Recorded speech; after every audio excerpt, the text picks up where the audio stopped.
Today's patio chat is being brought to you locally by Westridge Furniture in Delphus. See it all at your finer outdoor furniture store.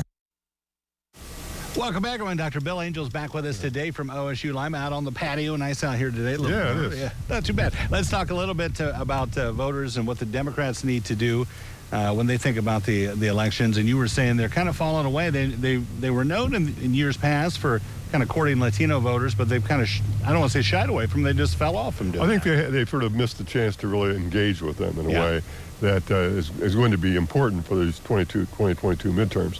One of the things that happened in 2020 was that Latino voters didn't shift dramatically to Trump, but he picked up votes from Latino voters.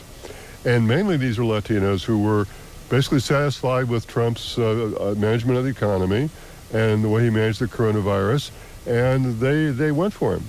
It wasn't overwhelming. I mean, Democrats still Biden still carried a majority of Latino votes, but there were enough Latinos who were encouraged about the economy. And that seems to be the case with Latinos, is that they vote on the economy and how the economy is doing. So the economy being kind of in question right now, that could be a problem for Dems coming in November. Does border policy play into that, what they think about that? Not as much as the economy. I mean, that's the thing about Latino voters. They're very practical oriented and very concerned about how's the economy going?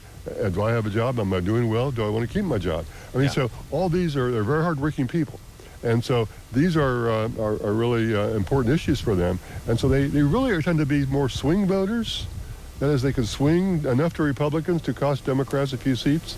They may have cost them seats in 2020 in the congressional races. The Democrats need to do a better job of reaching out. Anything post-mortem from Election Day yesterday that stood out? Some of those, we talked a little bit about Jim Jordan supporting some candidates in those races. Did that surprise you how much we saw appearances from him? Yeah, I was surprised a lot. I mean, because usually you kind of stay away from those races, especially the Central Committee race, State Central Committee races, where he was 1 for 1. You know, he endorsed Cheney, of course, but he also endorsed a woman from Darke County named Katie DeLand, who lost rather significantly. So I don't know what was going on with that one. Yeah, and it's a little different now because didn't the State Central Committee used to be an appointee, right? Yeah. Is that what they did at one time? They've gone to where they're actually elected, and they have to run for office. And it's interesting to note that DeLand, who basically cast herself as pro-Trump, pro-gun, and pro-life and everything else, didn't win her race. Even though she'd been there, she was the incumbent. She was the incumbent woman for that 12th District Central Committee race. Somebody emailed me and said, make sure you ask Dr. Angel, what does the State Central Committee do? Because I've had many people ask me that, and I just acted like I knew. They picked the state chairperson. And so if you have having basically a pro-Trump majority in the State Central Committee means you're more likely to get a pro-Trump State Central Committee person chair. And so that's what that is. Really important in terms of providing direction for the party and also help the party win its statewide races. Job number one of the State Central Committee chair is to make sure the party succeeds in the midterm elections and in the statewide elections.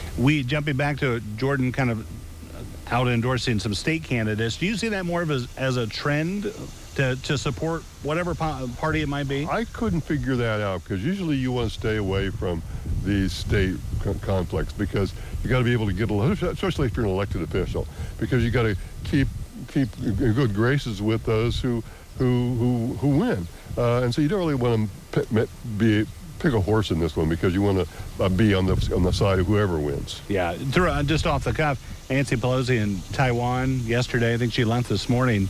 What did you think about it? Mitch McConnell actually supported her. President Biden wasn't too thrilled with it. Well, it's been kind of a mixed bag for her on that one because, on the other hand, she has every right to go there. Sure. And if she's going to go to China and the Chinese government doesn't like it, that may actually turn out to help Nancy Pelosi. And help the Democrats. The fact that she stood up to China in a way that the president hasn't been as willing to stand up to China, and the way the previous president wasn't really to stand up to China on matters involving Taiwan and the freedom of Taiwan. Yeah, we'll see the follow. All right, Dr. Angel, thanks so much. You bet, Appreciate it. Good to see you. Don't go away. Medical news coming up next on Noon Edition.